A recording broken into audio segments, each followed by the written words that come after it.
Dave Chappelle, one of the most iconic and influential comedians of our time, shocked the world in 2005 when he walked away from a $50 million deal with Comedy Central and disappeared to Africa. What could drive someone to leave such immense fame and fortune? Was it simply personal choice, or were there darker forces at play? Dave's journey in comedy began in the 1990s, where he quickly became known for his fearless wit and unique perspective on race and society. When I knew I was in a bad neighborhood, you only see this in the worst neighborhoods. Remember, it's 3 o'clock in the morning. It's 3 o'clock in the morning. I look out the window. There was a fucking baby standing on a corner. Look at this. And the baby didn't even look scared. He was just standing there.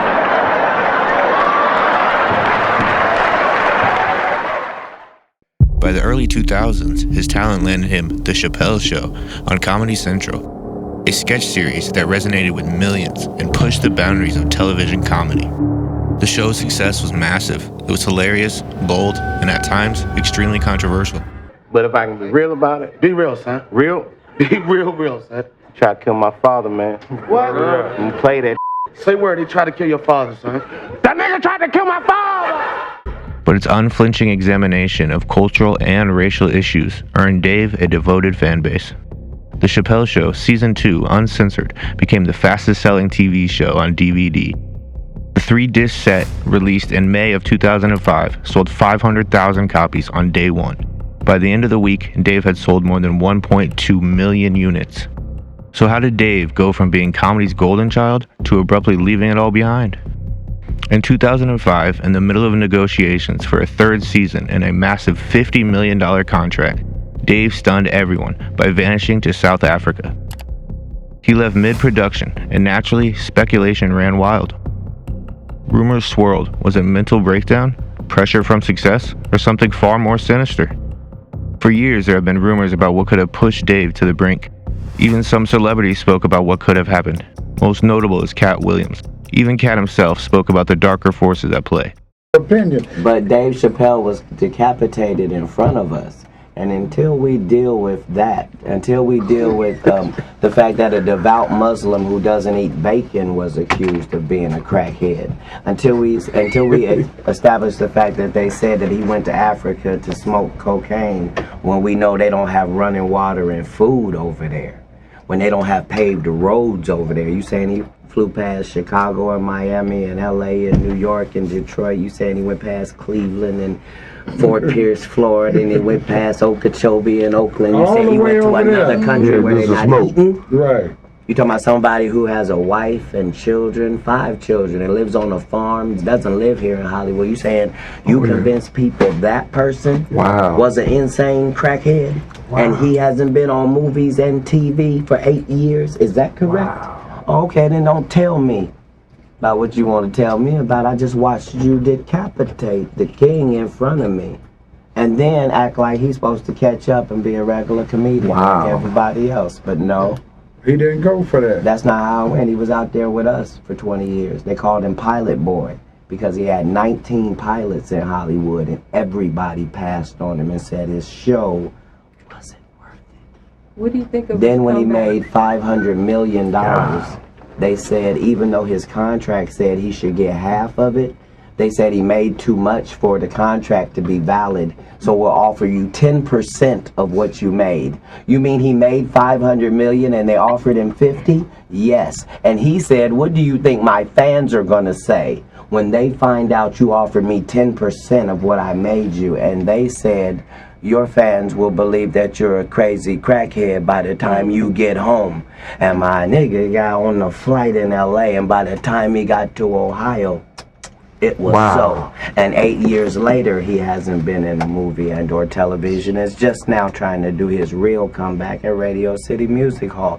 It bees like that sometimes. So now you can be the fake king or you can be the real king, but heavy is the head. Katt Williams is never one to shy away from speaking on the Illuminati or the elites. The Illuminati is often referred to in conspiracy circles as a secretive group tied to global influence and control, often blamed for manipulating the fates of high-profile celebrities, many times resulting in humiliation rituals. These theories suggest that the entertainment industry is controlled by the shadowy elite, requiring artists to conform or face dire consequences. When Dave spoke candidly about the darker side of the industry in interviews, some fans linked his departure to rebellion against the alleged influence.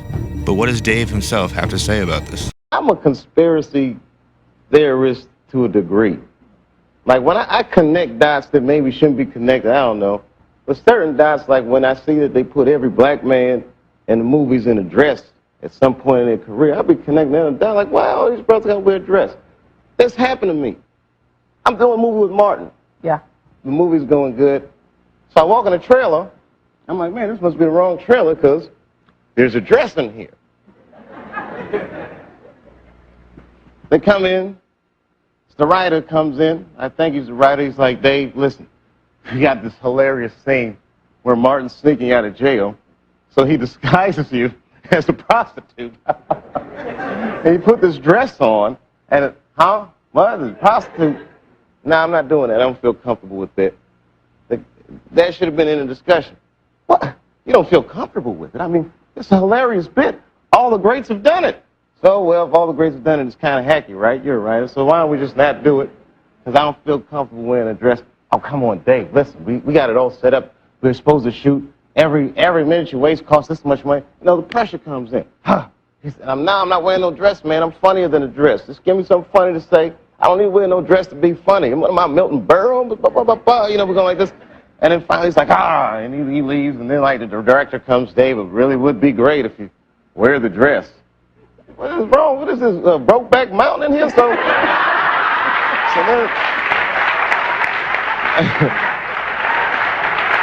wear the dress. I don't want to wear the dress. I want to wear this dress. You know what I mean? This is, oh, gosh, this guy's so difficult. They leave. Now the producers comes, come on, David, would be so great. I mean, and then I started thinking about it. All the comics that I've seen, man, you know, strong brothers, why they be putting us in these dresses? But the minute it was clear, I was adamant, I'm not wearing a dress. I'm not wearing the dress. All right, fine. Think of something else. That comes back 10 minutes later. The whole new scene. Hot damn, how did you write the scene so fast? It's not uncommon for artists in the industry to face immense pressure, often feeling trapped by their roles, expectations, and the corporate machinery. Famous musicians, actors, and other celebrities often speak about a trade-off between creative integrity and financial success. Macaulay Culkin, Lindsay Lohan, Justin Bieber, just to name a few, have each taken considerable amount of time away from the spotlight because of the strain. Then there's Africa. To many, it seemed as an unusual destination, but for Dave, it was about having a space to refocus away from the chaos. Choosing to restore his sanity, far from the limelight, spoke louder than any conspiracy ever could. This isn't just a tale of mystery or conspiracy.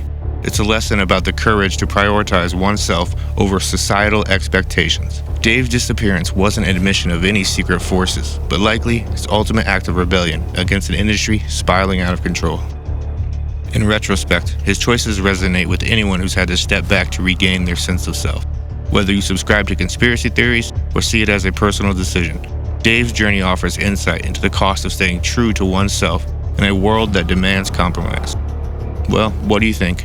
Was Dave Chappelle's retreat to Africa an act of personal bravery, a revolt against controlled artistry, or something else entirely? Let me know your theories in the comments below.